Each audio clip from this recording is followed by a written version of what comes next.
for the love of education, a tribute to my family, especially my grandparents and parents, to teachers, administrators, and my beloved Mr. Harold Webb, who many of you may know.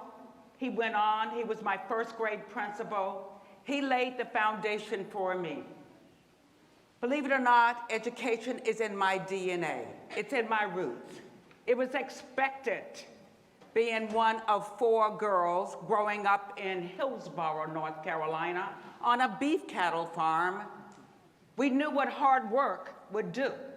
So why not work well in the classroom, work well at the farm, and work well with extracurricular activities? That was a part of who I am. Believe it or not, I loved math. I loved math in the 5th grade, in the 6th grade, and then the 7th grade, I thought, hey, I can figure it out. And then when I went on to high school, I really got into algebra, thanks to a student teacher, Miss Patterson. She quickly realized it, and then later Miss Bird. And so by the time I went to college, that was my core. Now quickly did I realize it doesn't just take STEM, it's STEAM. You need arts, you need history, and by the way, confession, I memorized history because at the time I did not see the relevance. But of course today, nothing is better than traveling, seeing new cultures around the world, seeing the economic prosperity around the world. It was all because of education.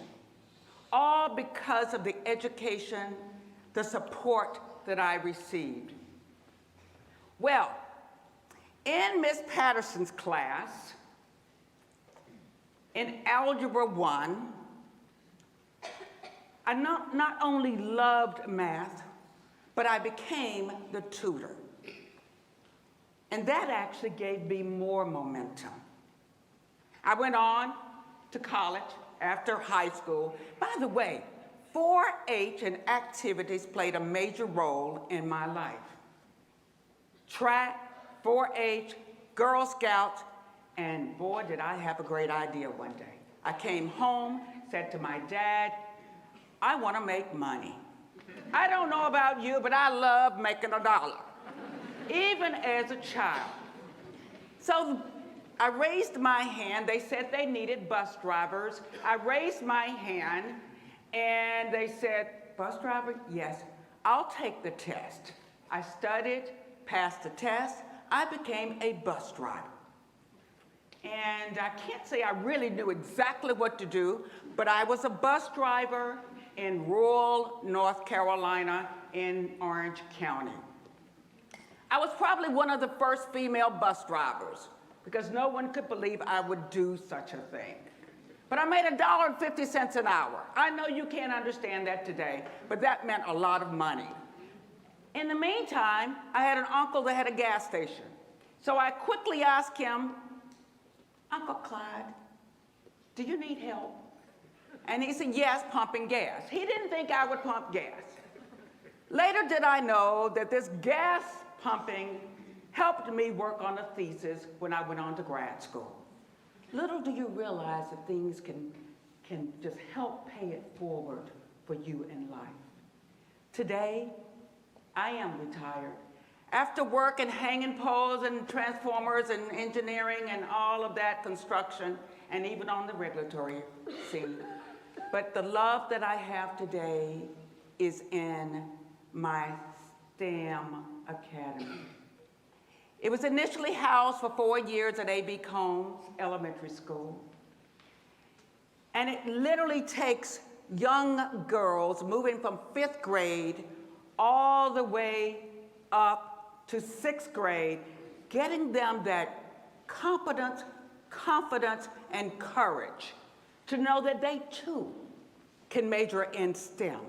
They can be great mathematicians. They can be great scientists, chief technologists, whatever it may be. But it's them moving full force ahead. I am proud to say that we now have graduated 5 classes. Not one young lady, not girl, has actually dropped out, and it warms my heart. So education starts with a strong belief in our students that if you have a strong expectation of a child, you give them the support, and that is the support of books and great teachers and a great continuous education and a strong supportive community with great bond referendums, with great dollars and support. We can be successful.